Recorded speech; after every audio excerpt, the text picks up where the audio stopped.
माँ तू सबसे प्यारी है, माँ तू जग में न्यारी है। माँ तू सबसे प्यारी है, माँ तू जग में न्यारी है। अपने आंचल में रखना, अपने आंचल में रखना। हमें वरदानों से भरना।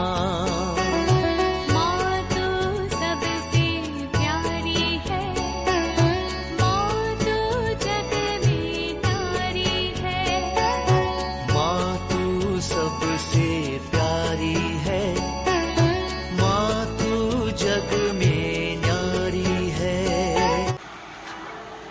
पिता पुत्र और पवित्र आत्मा के नाम पर आमीन। आप सबों को जय यीशु। आज हम लोग अपने बाइबल कोर्स का 60वां क्लास ले रहे हैं, सुनने जा रहे हैं। 60th class. अब तक 59 क्लासेस हो चुका है। और पिछले क्लास में, पिछले इतवार के दिन हम लोगों ने यसेकिएल का ग्रंथ पढ़ना शुरू किया। और मैंने इन नबियों के ग्रंथ शुरू करते वक्त कई बातें बता कर के दिया। ये इस्राएल का इतिहास है, यहूदा का इतिहास है। राजाओं के ग्रंथ में हम लोग जो पढ़ाई कर रहा है, वही बात को हम नबियों के ग्रंथ के द्वारा सीख रहा है। कुछ निर्वासन के पहले के नबी लोग हैं, कुछ निर्वासन के समय के नबी लोग हैं, कुछ निर्वासन के बाद के नबी लोग हैं। तो ये सब हम लोगों ने नबियों के उन ग्रंथों के इंट्रोडक्शन क्लासेस के अंदर भी बता कर दिया। और इस प्रकार हम अभी बड़े नबियों के विषय में मनन चिंतन कर रहे हैं। यशायाह का ग्रंथ खत्म हुआ, यिर्मयाह का ग्रंथ खत्म हुआ, अभी यसेकिएल का ग्रंथ। और मैंने ये भी बता कर के दिया, हमारा लक्ष्य इस्राएल और यहूदा देश के जीवन को, उनके पाप, उसके लिए उनको जो दंड भुगतना पड़ा, और ईश्वर उनके साथ रह करके किस प्रकार उनका मदद करता है, ये सब सीखना हम लोगों का मुख्य उद्देश्य है। तो यसेकिएल के ग्रंथ का इंट्रोडक्शन के अंदर मैंने बोला, नबी यसेकिएल वो व्यक्ति है जो निर्वासन में था। निर्वासन में रह करके ये जो भविष्यवाणी कर रहा है, इसका मतलब राजा नबूकदनेस्सर के द्वारा जो फर्स्ट पार्टी को जो लेकर के गया, उसमें ये यसेकिएल नबी भी था। यसेकिएल का ग्रंथ शुरू करते करते हम लोगों ने ये बात पढ़ा है, जब 30 वर्ष 14 महीने 5वें दिन में निर्वासितों के साथ कबार नदी के तट पर मैं था, तब मुझे स्वर्ग खुला हुआ और स्वर्ग की वाणी सुनाई पड़ा। इसका मतलब निर्वासन में रहने वाला यसेकिएल को जो प्रभु का वाणी सुनाई दिया, वही उन लोग उनके द्वारा इस्राएलियों को देता हुआ। और उस क्लास के अंदर हम लोगों ने ये भी देखा था, यसेकिएल भी जैसे यिर्मयाह एक पुरोहित था, उसी प्रकार यसेकिएल भी एक पुरोहित है। और यिर्मयाह का ग्रंथ और यसेकिएल के ग्रंथ में भी फर्क मैंने बोला था। यिर्मयाह के ग्रंथ के अंदर बहुत इतिहास की बातों को लिखा हुआ है, लेकिन यसेकिएल के ग्रंथ के अंदर हम लोगों को ज़्यादा इस शास्त्र को पढ़ने के लिए मिलता है। जो भी घटना है उसको इस शास्त्र में हम लोगों को सिखाता हुआ। और उसका डिवीजन में भी मैंने बोला है, यसेकिएल को अनेकों दर्शन मिल रहा है। सबसे ज़्यादा दर्शनों को लिखने वाला व्यक्ति है ये यसेकिएल। यसेकिएल के ग्रंथ के अंदर ही वो भी मैंने बोल करके दिया था, इन जो विशंस, ये दर्शन जो होता है, प्रोफेटिक सिंबॉलिक एक्ट, उनके द्वारा वचन की घोषणा करने की अपेक्षा कुछ ऐसे से उदाहरण बता करके प्रोफेटिक सिंबॉलिक एक्ट के द्वारा शिक्षा देने का तरीका, वो भी नबियों के इंट्रोडक्शन में और हर क्लास के अंदर हम लोगों को इस प्रकार मिलता है। उसके अनुसार एसक्कीएल के ग्रंथ को कैसे डिवाइड किया है, 1 से 7 तक एक ग्रुप विजन से है, इसके बाद 8 से 12 तक अगला विजन से है, आगे चल करके फिर 40 से 48 तक फिर से विजन्स। इस प्रकार विजनों का ही 3 ग्रुप में हम लोगों को मिलता है। तो इसके द्वारा इस्राएल को, यूदा देश को, विशेषकर यूदा देश को सिखाने वाला, समझाने वाला व्यक्ति के रूप में ही हम लोग एसक्कीएल को देखते हैं। और पिछले क्लास के अंदर मैंने ये भी बोल करके दिया है, जैसे यिर्मयाह का ग्रंथ के अंदर यिर्मयाह नबी ने बाबुल के निर्वासन में जाओ, उसके लिए तैयारी करा रहा है, जाने के लिए प्रेरणा है। अभी वहां पर रहने वाले लोगों के बीच में एक व्यक्ति बनकर के एसक्कीएल वहां के जीवन कैसे जीना है, और इसके बाद हमारे साथ ईश्वर है। आज की क्लास में मुख्यतः में वही जोर डालना चाहूंगा। जब निर्वासित लोग बाबुल की ओर जा रहा था और मंदिर अपवित्र किया गया, मंदिर को लूटा गया और मंदिर को आग लगाया, उस समय पर हम लोग देखते हैं, वो भी स्टेप बाय स्टेप है। सबसे पहले ईश्वर की महिमा किरूबों से उड़ करके उसके दहेली पर आ रहा है, इसके बाद उसके आंगन में गया, इसके बाद ईश्वर की महिमा को जैतून पहाड़ पर देखा कर करके। इसका मतलब है जिस प्रकार यूदा लोग निर्वासन में जा रहा था, उनके साथ में ईश्वर की महिमा अर्थात ईश्वर निर्वासन की उस जगह पर बाबुल देश में पहुंचता है। और एसक्कीएल नबी को बाबुल देश में ईश्वर को स्वर्ग खुला हुआ और उनका वाणी, उनका दर्शन सब मिलना, इसका मतलब है निर्वासित लोगों के बीच में ईश्वर उपस्थित है। कई लोग सोचेंगे मूर्ति पूजा करने वाला देश, वहां पर ईश्वर निंदा होने वाला देश, ऐसे देश में कैसे ईश्वर रहेगा? यही ईश शास्त्र एसक्कीएल सिखाना चाहते हैं। एसक्कीएल का कहना है ईश्वर उस निर्वासितों के साथ बाबुल देश में भी अपनी महिमा के साथ उपस्थित है। और आज हम लोग विशेष रूप से अध्याय 8 से लेकर के जो 11 तक का उस भाग को भी थोड़ा सा ध्यान देंगे। 8 से लेकर के 11 तक वो एक कहानी, एक सेट हम लोग बोल सकता है, वो एक यूनिट जैसे हम लोग इसको समझना चाहिए, क्योंकि इस निर्वासन में यूदा देश आने का कारण ही वहां बता रहा है। 8 से लेकर के 11 तक एसक्कीएल को दर्शन देकर के एसक्कीएल इस्राएल को, यूदा देश को ये सिखा रहा है कि तुम लोग इन निर्वास में, इस देश में आने का कारण तुम्हारा ही गलती है। और अध्याय 8 के अंदर हम लोगों को एसक्कीएल को 4 बार दर्शन मिलता हुआ, 4 प्रकार का दर्शन। मैं ये बोलना चाहूंगा, ये 4 प्रकार का बुराइयां, पाप जो यूदा के लोग कर रहा है, किया है, उसको दर्शाया। तुम इस निर्वासन में इसलिए आया, तुम्हारा पाप, उन पापों को दिखाने के लिए अध्याय 8 के अंदर एसक्कीएल को 4 दर्शन मिल रहा है। और देखो अध्याय 8 का हेडिंग में ही ये लिखा हुआ है, नबी के सामने यरूशलेम की मूर्ति पूजा का दृश्य। यूदा, इस्राएल इसलिए निर्वासित हुआ, सत्य जीवित ईश्वर को छोड़ना, सत्य एकमात्र जीवंत ईश्वर को छोड़कर अन्य सृष्टियों को, सृष्टि वस्तुओं को ईश्वर मान करके उसकी पूजा करना, इसी को ही मूर्ति पूजा कहते हैं। किसी संत का मूर्ति रख रहा है, उसका आदर दे रहा है, उसको मूर्ति पूजा नहीं कहते हैं। यहां साफ साफ हमें सिखा रहा है मूर्ति पूजा क्या है।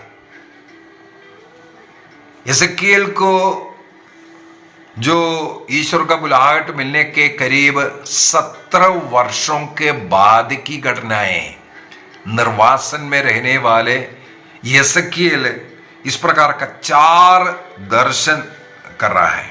एक एक में जाते हैं। वाक्य 1 से लेकर के आगे अगर वाक्य 6 तक जाएंगे, वहां पर प्रभु इस यसेकिएल के ग्रंथ में विशेष रूप से यसेकिएल को मानव पुत्र, मानव पुत्र, मानव पुत्र कह करके पुकारता है। मेरे विचार में सबसे ज्यादा मानव पुत्र शब्द को यहीं इस्तेमाल किया हुआ है। तो वहां पर ईश्वर का जो दर्शन के विषय में लिखा हुआ है, वहां मैं डायरेक्ट जाना चाहूंगा वाक्य 3 के अंदर। वाक्य 3 के अंदर वहां पर लिखा हुआ है, मुझे एक दिव्य दृश्यों में यरूशलेम और उसकी भीतरी प्रांगण के प्रवेश द्वार के पास लेकर के गया। यरूशलेम मंदिर लेकर के गया। वहां प्रवेश द्वार पर जो उत्तर की ओर है, वहां ईर्ष्या देवी के प्रतिमा का आसन था। मंदिर में ऐसी देव मूर्तियों को लाकर उसकी पूजा करना, उसी मंदिर के अंदर ईश्वर की पवित्र मंजूषा है, उसके अनादर करते हुए अन्य देवी देवताओं की प्रतिष्ठा करना, ये यहां पर ईर्ष्या देवी अर्थात आशेरा देवी।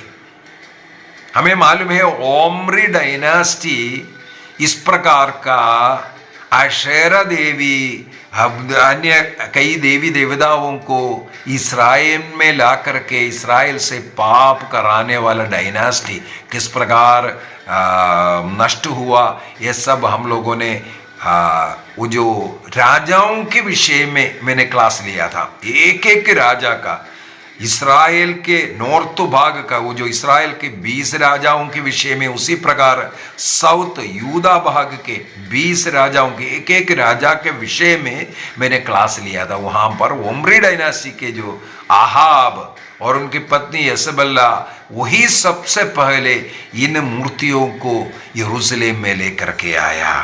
वहां पर बोल रहा है, प्रतिमा का आसन को मैंने देखा जो ईर्ष्या उत्पन्न करती है। वहां इस्राएल के ईश्वर की महिमा विराजमान थी। देखो, वहां पर ईश्वर के मंजूषा रखा हुआ है, अति पवित्र स्थान, लेकिन वहां पर ऐसे ऐसे घृणित कार्य करना शुरू किया। उस दिव्य दृश्य जैसे जिसके दर्शन में घाटी में किए थे।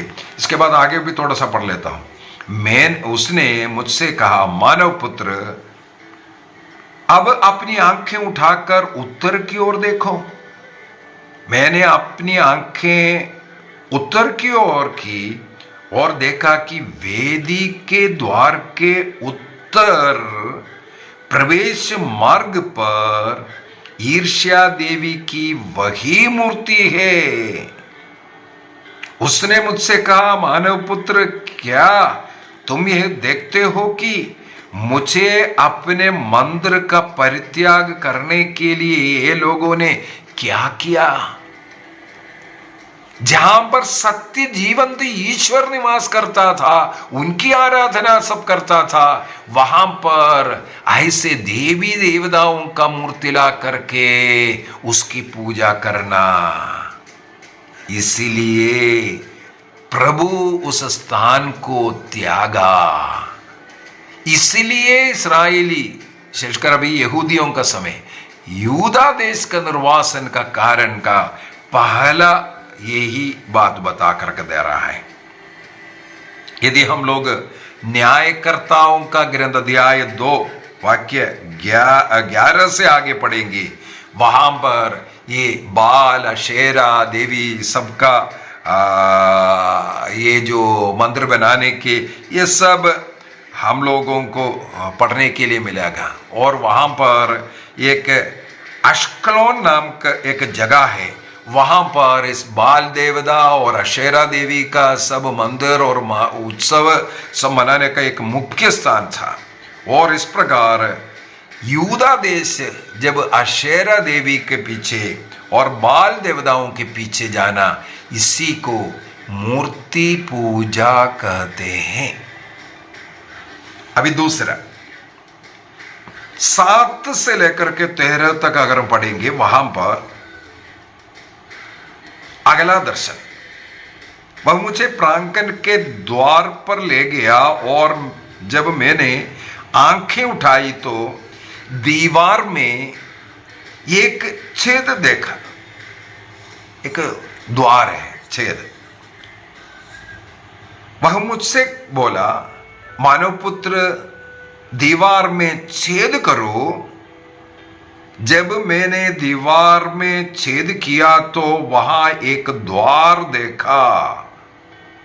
उसने मुझसे कहा, भीतर जाकर वे भीभत्स कर्म देखो जो वे वहां कर रहे हैं। मैंने भीतर जाकर देखा, वहां दीवार पर चारों ओर रेंगने वाले प्राणियों, घृणित पशुओं और इस्राएली घराने के सभी देव मूर्तियों के चित्र अंकित थे।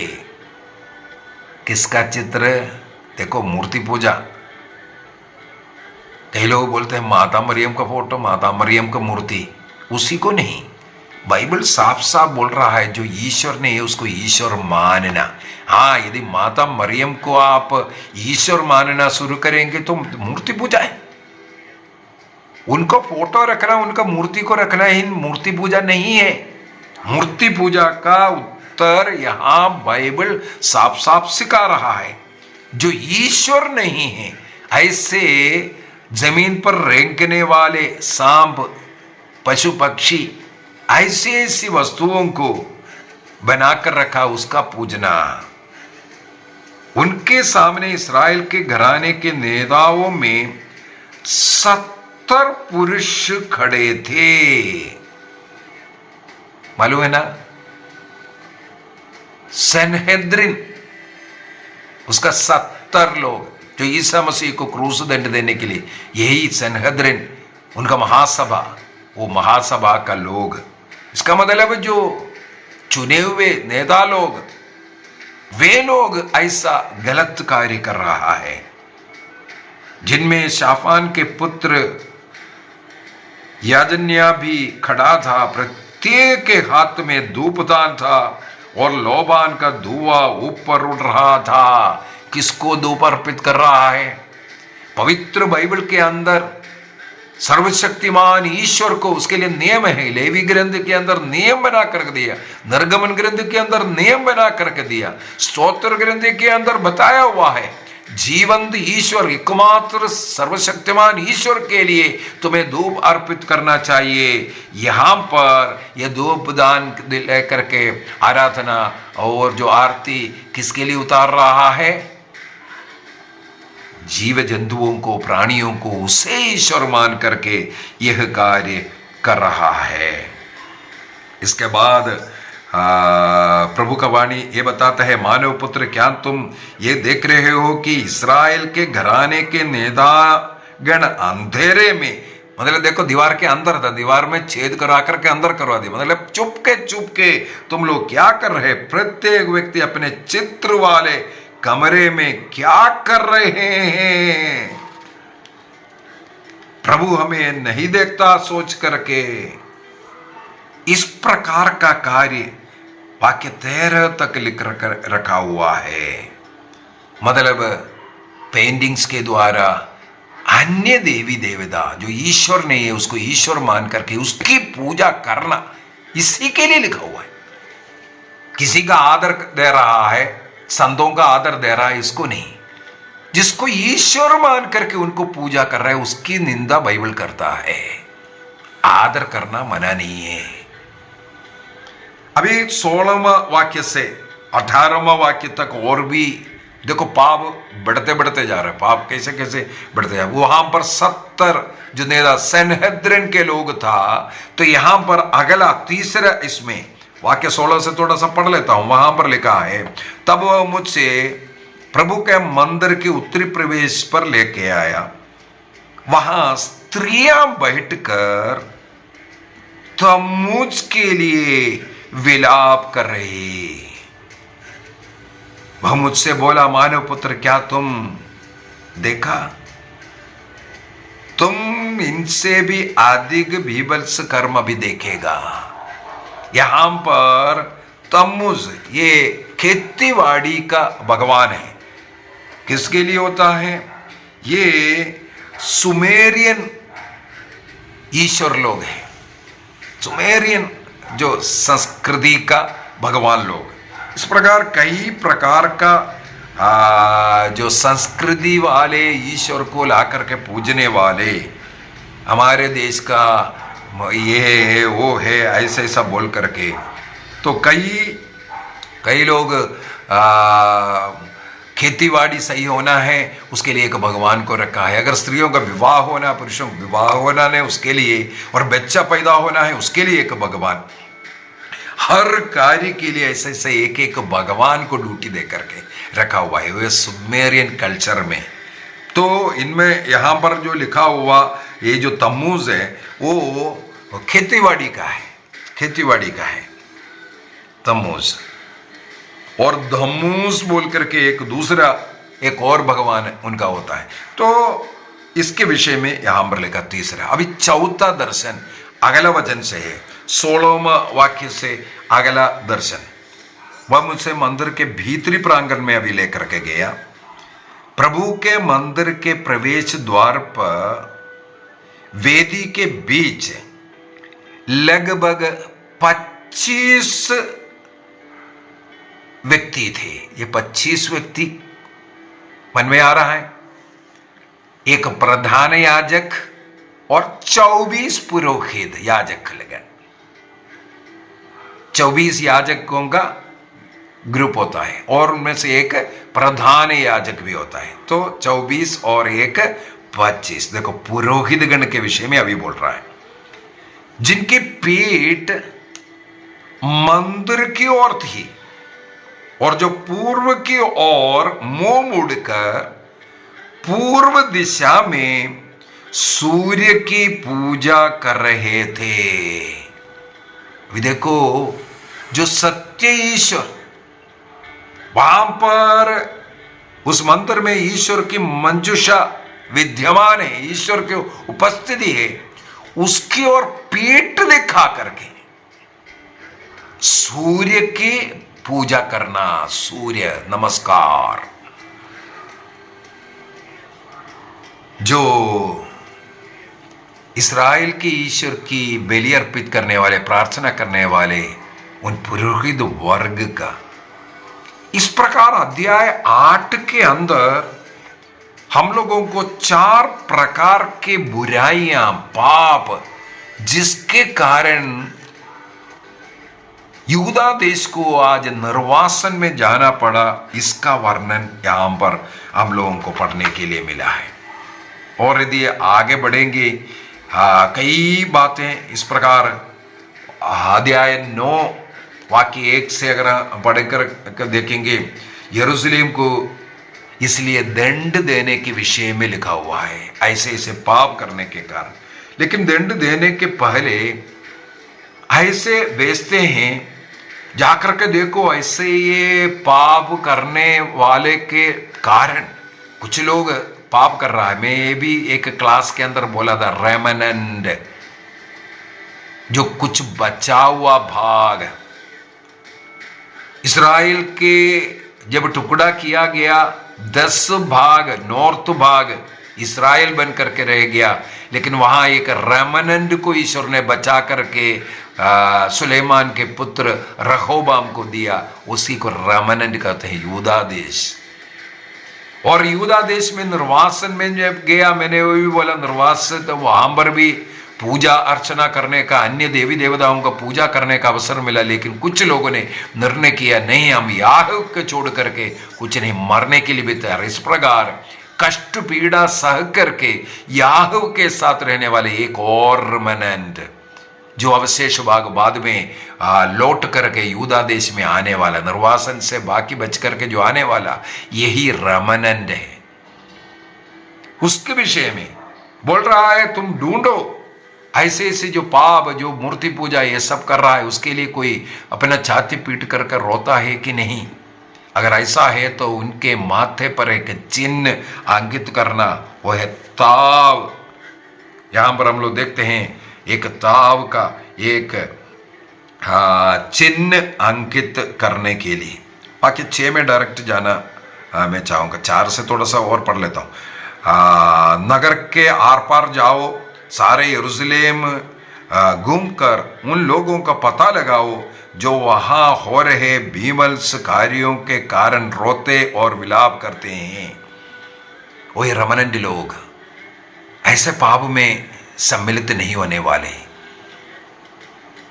सृष्टि वस्तुओं की पूजा ना करने वाले, एकमात्र सृष्टिकर्ता ईश्वर में विश्वास करके रहने वाले। इसके बाद कहते हैं उनके माथे पर ये चिन्ह अंकित करना। तुम बूढ़ों, नवयुवकों और नवयुवतियों के दूध मुहे बच्चों और स्त्रियों को दया किए बिना मारो, किंतु जिन पर ताव अक्षर का चिन्ह अंकित है उन पर हाथ मत लगाओ।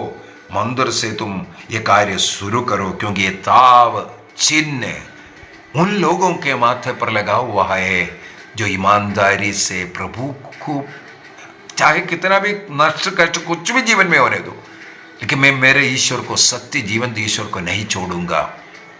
उन्हीं लोगों को रेमनैंट, जो बाकी बचा हुआ चुने हुए लोग हैं, वो उसके विषय में लिखा हुआ है।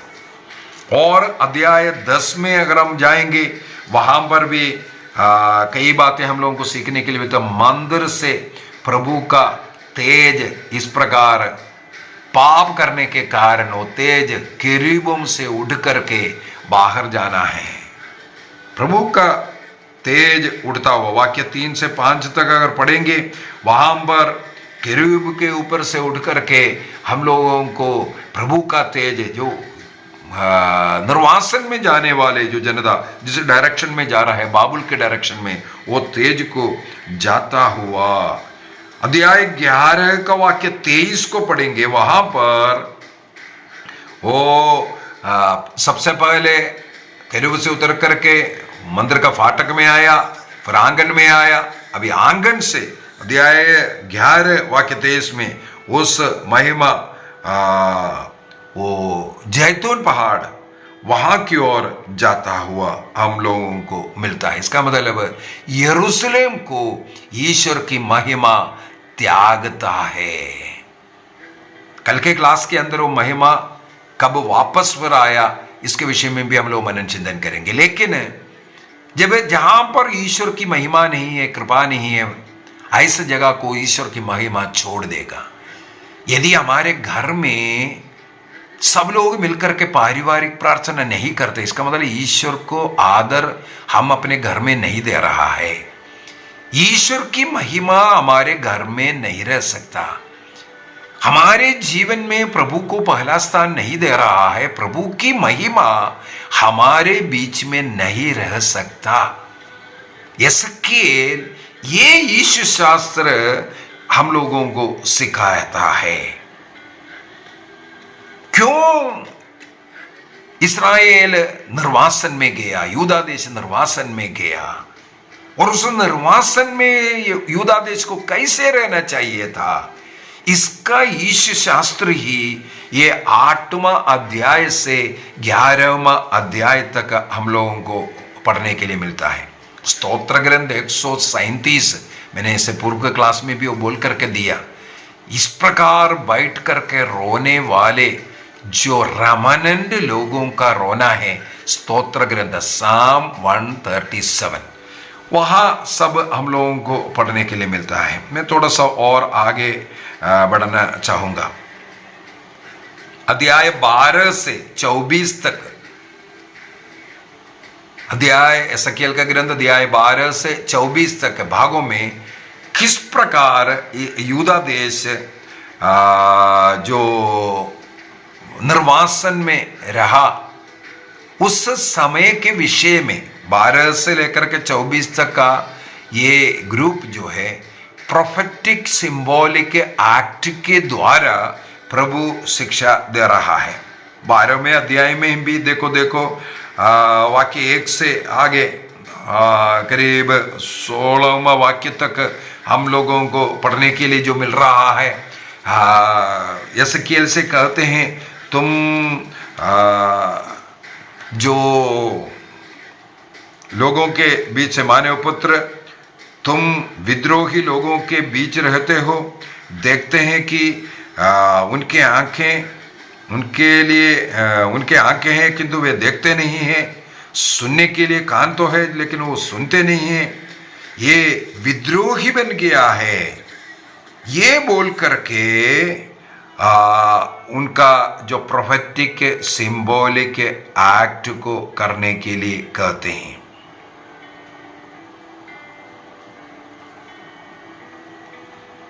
वाक्य